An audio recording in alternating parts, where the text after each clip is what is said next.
é uma das minhas grandes paixões, a cozinha. Não sei se sabes, mas...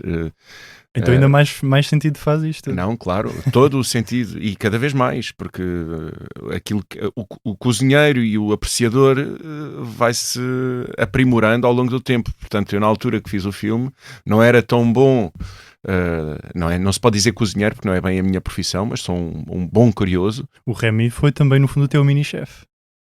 Sim, não estava no teu dúvida. chapéu escondido a tentar a dar-te indicações, mas... Sim, nós todos, eu acho, é uma metáfora, não é? Mas eu acho que todos nós lá dentro devemos ter, se calhar, um mini-chefe que nos ajude a escolher os melhores ingredientes para o nosso quadro abstrato.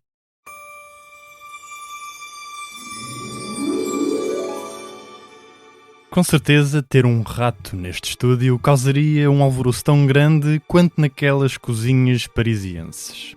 Cansado de roubar para comer e com um olfato extremamente apurado e refinado, aquilo que faltava a Rémi era uma oportunidade. Porque, como dizia o chefe Auguste Gusteau, qualquer um pode cozinhar. Mas nem todos podem dar vida a Rémi. Diogo Mesquita já vestiu a pele de vampiros, raposas matreiras, pais de famosas estrelas de pop, mas no princípio está Rémi. O meu nome é Tomás Delfim, era uma voz. Subscrever o Expresso é ter acesso à melhor informação, a uma vasta oferta de conteúdos exclusivos e à opinião de referência. Subscrever o Expresso é tornar-se membro do nosso clube, poder ser voz ativa de uma comunidade informada e beneficiar de vantagens exclusivas. Subscreva o Expresso em expresso.pt/digital. Expresso. Liberdade para pensar. Diogo, numa escala de Rémi a Linguini, onde é que tu te encontras na cozinha? Aí, olha, boa pergunta. É uma das minhas grandes paixões, a cozinha. Não sei se sabes, mas... Então ainda mais sentido faz isto? Não, claro, todo o sentido, e cada vez mais, porque o cozinheiro e o apreciador vai-se aprimorando ao longo do tempo. Portanto, eu na altura que fiz o filme não era tão bom, não se pode dizer cozinheiro porque não é bem a minha profissão, mas sou um bom curioso. Não era tão bom quanto sou agora, ou não tinha tantos recursos como aqueles que tenho agora, é mais assim, mas é uma das minhas grandes paixões. Adoro comer, adoro a nossa comida, adoro explorar a nossa comida portuguesa e adoro aventurar-me na cozinha. Para mim é super relaxante e é super terapêutico. O Rémi foi também no fundo o teu mini-chefe.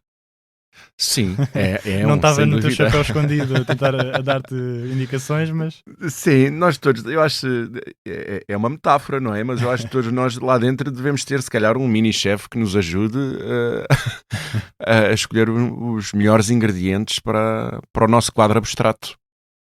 Tu começaste a fazer dobragens há bastantes anos, há cerca de 20 e poucos anos, por aí. Sim. Mas o Rémi foi o teu primeiro, assim, protagonista, digamos, o que te deu mais trabalho, entre aspas, Sim. num filme. Sim. Como é que foi essa experiência? Não, foi incrível, não é? Eu não tinha grande experiência em dobragens e na altura ser escolhido para fazer um filme desses é super gratificante e é super desafiador. Mas lembro-me de um sem número de inseguranças, porque imagina começar a fazer dobragens, não é? És escolhido porque trabalhas na área, és ator, fizeste um casting, foste escolhido, mas começas a fazer dobragens sem nunca perceberes ou sem nunca teres referência do que é fazer dobragens, não é? Uhum. Ou seja, não vais com aquela ideia... se fizer à segunda ou à terceira não tem problema, não, achas que tens que fazer tudo à primeira e tudo bem, e se eles de repente dizem ao técnico puxa 2 para trás ou estica 3 para a frente, tu achas, não fiz tão bem e eles agora estão tecnicamente a pôr a fala no sítio, portanto se calhar não fui tão bem ou não sou tão bom, e quando são tudo processos perfeitamente normais. Mas as inseguranças de fazer pela primeira vez e ainda por cima não ter propriamente a referência de como é que se faz. Mas não sabias que na altura ia ser um filme que iria ser o fenómeno que acabou por ser? Não, sem dúvida. Não. Sabia que era um filme da Disney, sabia que era uma longa-metragem, mas não sabia. Oscarizado, creio. Sim. Não sabia que ia ter o sucesso que teve, sim. E enquanto espectador é um dos filmes que eu mais gosto, muito sinceramente. Não, sempre da cidade de animação? Não é por ter sido eu a fazer. Sim, não de todo mesmo, não. Eu não tenho esse tipo de pretenciosismo. Não, gosto. Primeiro, a Disney é uma chancela, não é? Os filmes da Disney são todos. Mas acho que a tecnologia aproximou muito a animação daquilo que é a realidade humana. E eu gostava muito de quando os desenhos animados tinham um mundo mais fantástico e mais distante de nós. Agora já falo enquanto criança, já não estou a falar enquanto adulto. Eu acho que as animações, neste momento, ocupam um espectro de idades bastante alargado. Vão dos pais às crianças, tudo certo. Estou só a falar de uma questão de identificação e de gosto. Eu, enquanto criança, lembro-me das grandes bandas sonoras de animação, do Rei Leão, achava incrível, e colocava-nos mesmo que havia um mundo, um planeta específico onde habitavam aquelas personagens. Eles não estavam no mesmo plano que nós. Eu achava isso mágico, muito mágico mesmo. O filme é de 2007, fez 18 anos este ano. A minha pergunta é: de que forma é que este pequeno rato parisiense te acompanhou ao longo destes anos? Porque ao fim e ao cabo o filme foi gravado, fizeste outras coisas, mas de certa forma foi algo no início da tua carreira como dobrador. Bem, sim, a vida continua a seguir a isso, não é? Já tive a oportunidade de participar em outros incríveis projetos, portanto não fiquei de todo muito grato, orgulho-me imenso desse trabalho que fiz, mas não de todo ficar agarrado. Agora, é uma medalha da qual me orgulho muito e que tenho todo o prazer em exibi-la, digamos claro. assim, não é? E da parte das pessoas à tua volta? Acham incrível. Repara, o fazer dobragens, ainda por cima eu tenho uma filha. Ok. Tem uma coisa muito engraçada que é, de repente... Tem que idade? Tem 5. Ok. De repente perpetuas-te. De repente tu imaginas, um dia morro, mas este filme fica. E os filmes da Disney ficam para sempre.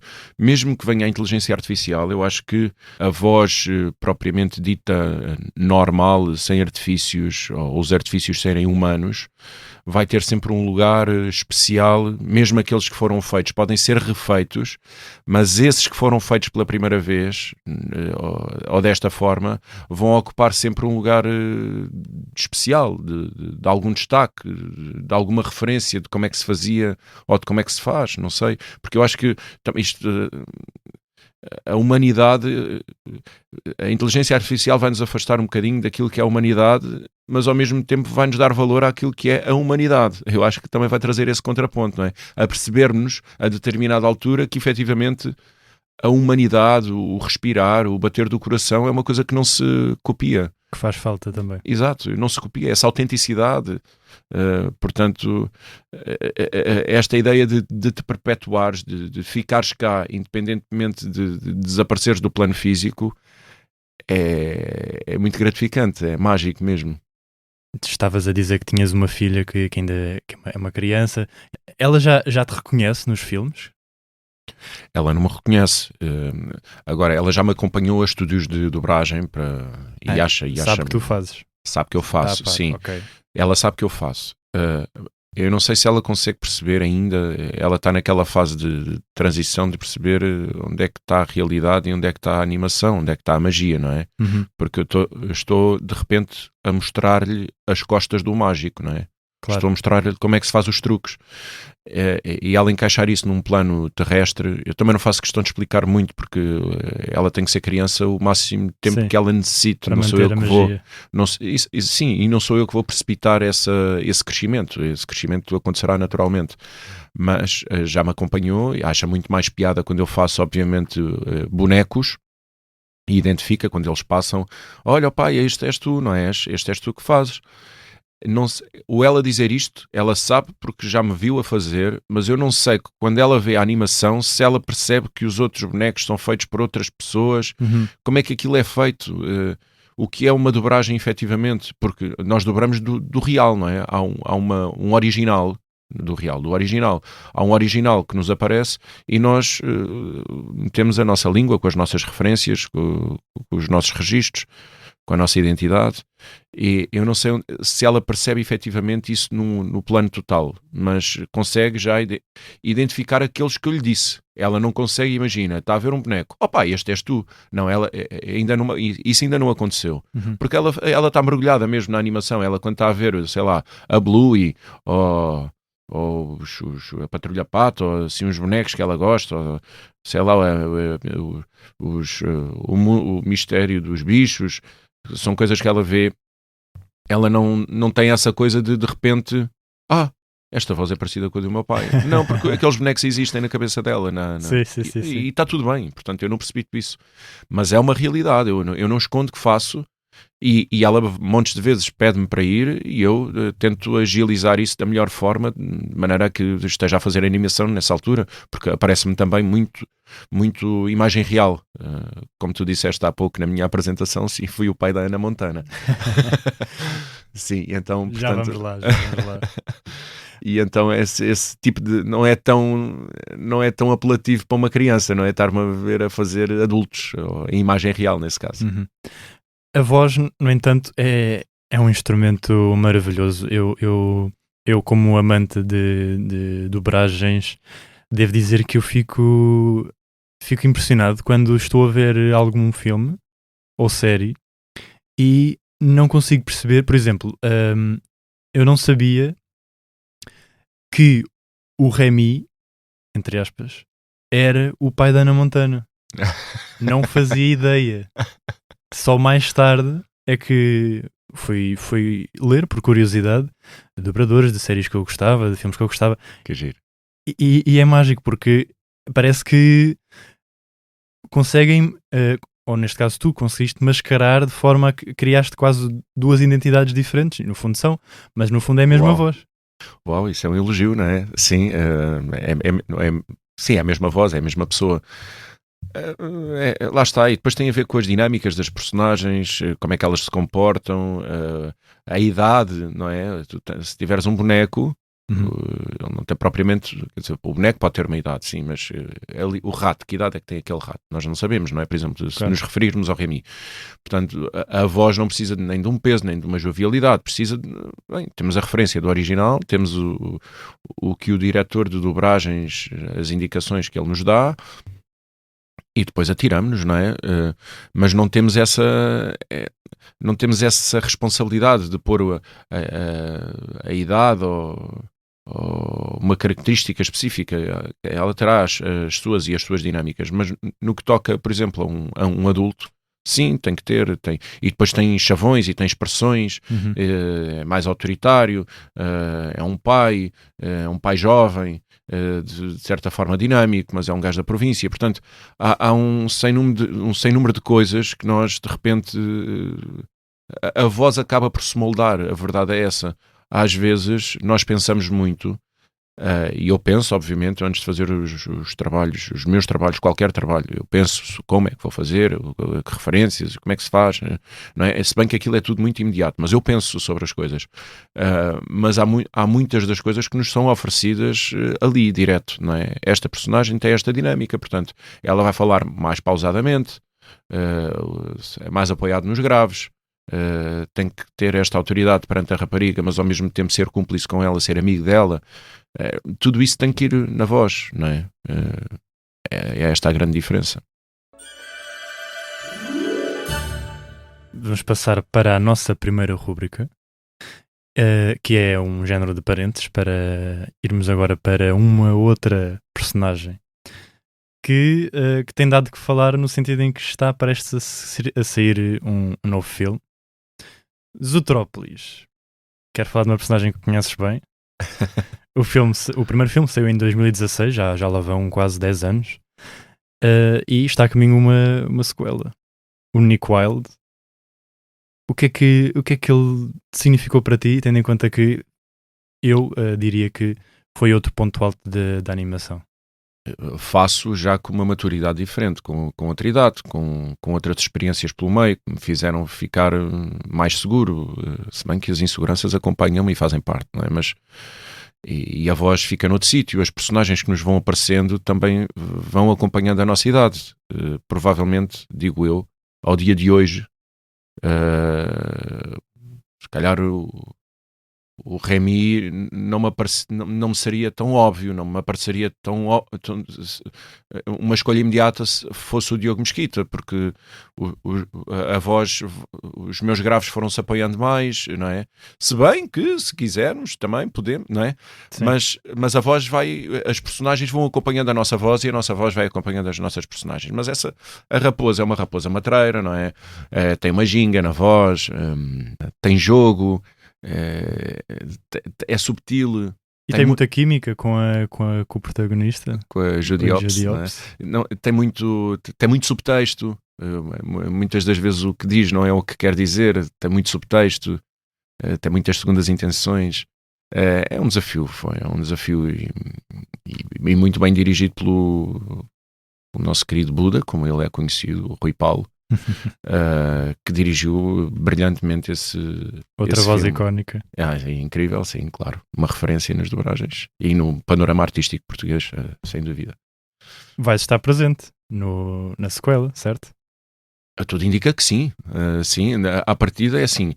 Eu não sei se sabes, mas há uma espécie de uma convenção, não é? Não é que seja propriamente obrigatório, mas sendo tu a personagem, será tua sempre, não é? A não ser que não possas, ou que morras, ou que haja alguma impossibilidade mesmo, é que essa personagem não te será efetivamente atribuída, porque as pessoas que viram o primeiro identificaram-se com o primeiro e quando veem o segundo identificam a voz, as nuances e tudo. Portanto, mesmo que seja, se algum dia fosse substituído, tem que haver esse critério de se aproximarem do registro que foi escolhido para esse primeiro filme. Tem que haver depois uma voz de substituição, teria que haver uma voz de substituição que depois fosse bem dirigida para ir ao encontro das dinâmicas iria e do causar registro. Sempre algum tipo de ruído. Possivelmente, sim. Mas, para quem se prende possivelmente, ao primeiro sim. filme, por exemplo. Mas sim, tudo indica que vou fazer. Ainda não fui contactado nesse sentido, mas tudo indica que irei fazer. Sim. Sai só lá para o final do ano. Entretanto, vai sair o Lilo and Stitch. É verdade. Também fiz lá uma personagem. Queres falar sobre ele? Eu basicamente fiz Jumba, que é o criador o criador do Lilo and Stitch, digamos assim. Aquele Lilo and Stitch é uma experiência. Eu não sei muito bem a história, a verdade é essa. Eu não sei se sabes, nós quando entramos para um estúdio não vamos ver o filme de uma ponta à outra. Fazemos só efetivamente as nossas falas. Quem nos vai pondo ao corrente da história é o diretor de dobragens, que nos vai dizendo: atenção, Diogo, esta personagem agora aconteceu-lhe isto, não podes vir com essa energia, tens que mudar. Tiveste a correr, tens de estar cansado, estás triste, aconteceu isto. É preciso muito jogo de cintura. E é tudo, exato, e é tudo feito ao momento, mas só param especificamente nas nossas falas. Mas isto para te dizer o quê? Ou seja, eu não sei propriamente a história do Lilo and Stitch, mas sei que a minha personagem foi o criador do Lilo and Stitch. O Lilo and Stitch é uma experiência e esse criador vem cá abaixo ver que planeta é este onde ele habita, onde ele está, e vem conhecer e perceber a sua criação. Só aqui um pequeno parênteses para quem nos está a ouvir, nós estamos a gravar isto com alguma antecedência, o filme só vai sair em maio, mas efetivamente só estarão a ouvir isto após o filme ter saído, apenas um pequeno à parte. E ainda bem. Passado 20 e poucos anos, 25 anos, estás desta voz a diferentes personagens dentro da animação ou, como estávamos a falar, séries, desta voz a pessoas. Onde é que tu te achas que te enquadras mais? Onde é que te revês mais? Bem, é assim... Deixa-me dar-te aqui um parênteses até que diz-me. Para quem se calhar não esteja a par, além de Robbie Ray, pai da Hannah Montana, Diogo Mesquita deu a voz a Jessie A Minha Babysitter é um Vampiro, que há muito pouca gente que conhece. E também fiz uma série que a Violeta fazia o Diego, que era o namorado da Violeta. Verdade. Essa já mais conhecida. Sim. Não, bem, é assim, a imagem, a imagem real é um bocadinho mais complicado de se trabalhar. Porquê? Porque ela tem que ser real, não é? não pode ser uma voz muito característica. Há personagens efetivamente características, mas a voz, a voz de uma pessoa não será credível eu de repente fazer uns artifícios. Não dá, não encaixa, não faz parte da nossa realidade humana. Portanto, isto para te dizer, não temos muitos registros reais que acompanhem efetivamente um adulto ou uma dobragem adulta. Porque senão perdemos a humanidade dessa voz. Portanto, nós temos a nossa voz, um ou dois registros acima, um bocadinho, aligeirá-la um bocadinho para baixo, torná-la jovial um bocadinho mais, um ou dois registros, e pouco mais, não dá para fazer grandes nuances. Perguntaste onde é que eu me revejo? Eu gosto muito de fazer dobragens, ponto número 1. Agora, dá muito mais gozo fazer bonecos. Eu acho muito mais piada fazer bonecos. Dá para brincares mais, dá para jogar mais. E ainda por cima, se os bonecos forem bem construídos, com bons textos, com situações caricatas ou engraçadas ou bem construídas, é mais engraçado. E depois porque o lip-sync dos bonecos não é bem... O humano, tu olhas para a boca e percebes exatamente o que é que aquela boca está a dizer. Portanto, por muita adaptação que haja, tu vais perceber sempre que aquele texto não está efetivamente a sair daquela boca. Tentamos aproximar ao máximo, mas num boneco, se for bem adaptado, embora os bonecos tenham evoluído bastante antigamente, na altura em que dos Muppets, não é? Era só abrir e fechar, era mais fácil tu meteres as palavras dentro desta articulação.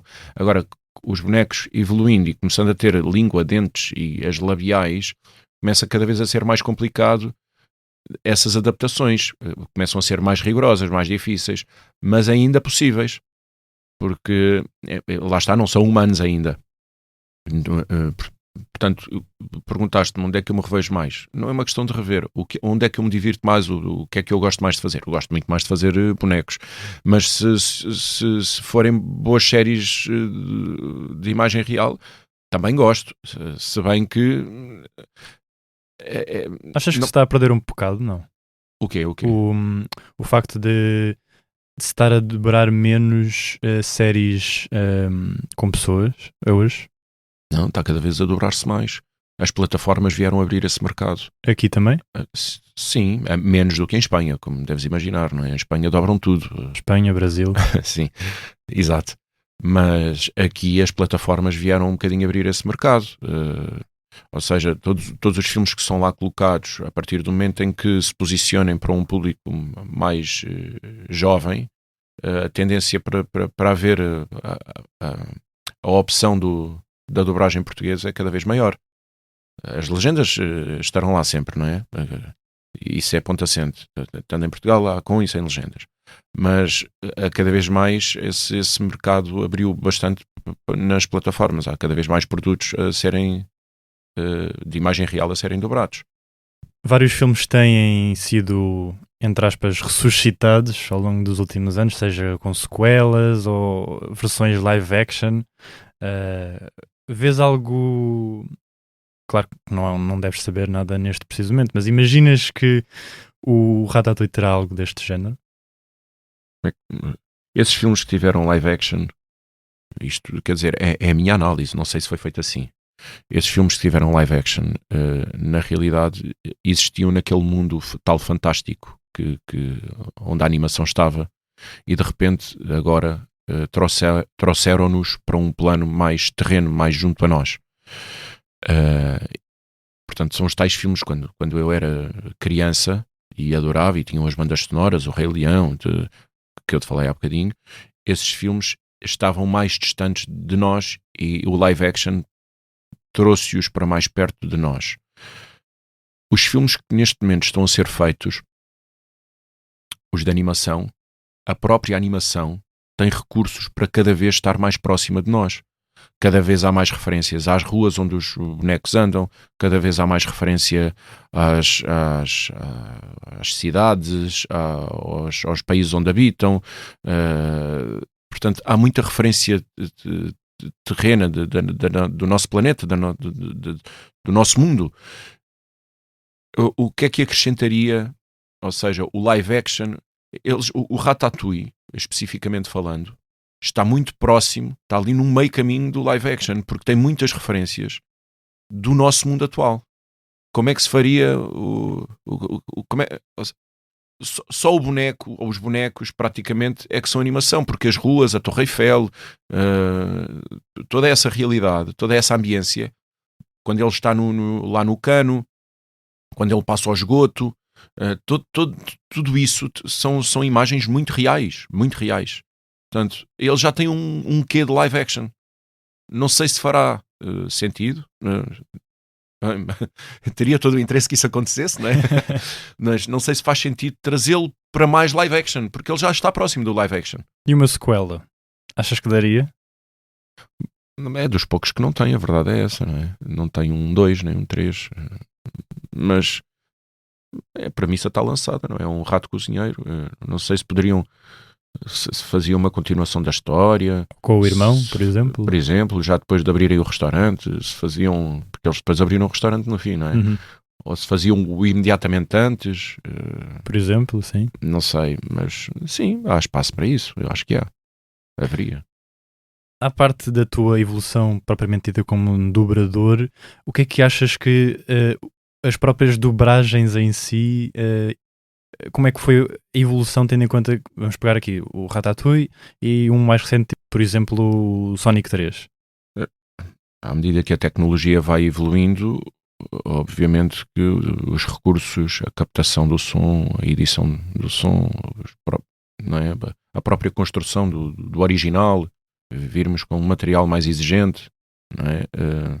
Se bem que ele nunca vem finalizado, porque por causa dos direitos autorais, são sempre umas imagens não estão em bruto, ou seja, estão em bruto neste caso, precisamente para não haver o perigo de fuga de informação. Mas à medida que a tecnologia vai evoluindo, este é um trabalho que requer e está muito dependente dessa tecnologia, da captação do som e da forma como ele é filmado no original, como ele é realizado, como ele é captado, como é que captam as ambiências, os sons. Portanto, os filmes vão enriquecer não só no seu produto original, na forma como são feitos pela primeira vez, como depois são difundidos para vários países, para depois então se pôr a dobragem por cima. Claro que essa tecnologia aparece. Antigamente, eu não sou desse tempo, mas antigamente estavam as pessoas todas nos estúdios, porque havia fita, não é? Não havia propriamente o digital, a fazerem as dobragens do mesmo produto ao mesmo tempo. Imagina, 3, 4 atores com um microfone, quando a personagem de cada um falava, faziam ao momento, trocavam, saíam um da frente do outro e faziam. Atualmente, eu já sou desse tempo, portanto, atualmente é um ator de cada vez. Captam o meu som, guardam, depois vem outra personagem, captam a personagem toda dessa pessoa, guardam, e depois então é que fazem a junção disso tudo. Magia. A junção, sim, eu não estou a ouvir os meus colegas a fazer, mas o diretor de dobragens imagina, faz uma adaptação de uma fala. Ele depois toma nota dessa adaptação dessa fala, para depois ser coerente a resposta da outra personagem. Claro. Pronto, mas a tecnologia é fundamental para o nosso trabalho, obviamente, até para o teu aqui neste podcast. Exatamente. Rémi, merci beaucoup por teres deixado o teu restaurante para estares aqui hoje. Ora essa, foi um prazer, Tomás. Muito obrigado também a si desse lado por nos ter acompanhado nesta viagem ao passado. Eu sou Tomás Delfim, este podcast conta com a coordenação de Joana Beleza e João Martins, direção de João Vieira Pereira e fotografia de Tiago Pereira Santos e José Fernandes. Um agradecimento especial à restante equipa de sonoplastia, Salomé Rita, Gustavo Carvalho e João Luís Amorim. Não se esqueçam de seguir o podcast na vossa plataforma favorita e nós estamos de volta para a semana. Era uma voz e continuará a ser.